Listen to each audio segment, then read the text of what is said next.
పంపాలని, ఆ తల్లిదండ్రులను వికాసాన్ని వెలుగులు నింపడానికి, ఆ యొక్క ప్రాముఖ్యతను తెలపడానికి చాలా కష్టపడ్డాం.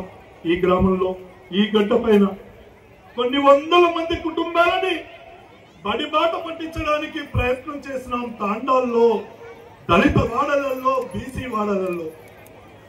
కానీ ఈరోజు మార్పు వచ్చింది.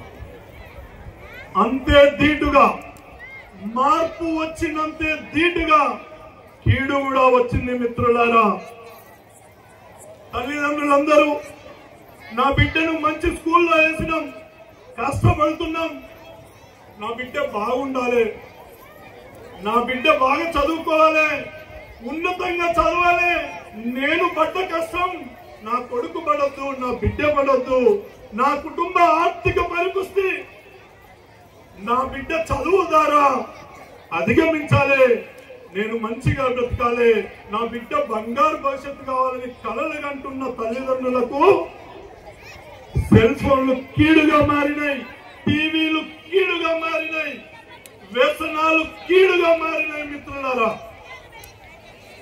చాలా మంది స్కూలుకు పంపినాం, పిల్లలు మంచిగా చదువుకుంటున్నారు. ఇప్పుడే మోహన్ రెడ్డి బాబు చెప్పిండు, తల్లిదండ్రులు వచ్చిండు, వాళ్ళకు ఒక సూచన చేస్తున్నాను. లైన్ పెద్దలు చెప్పారు.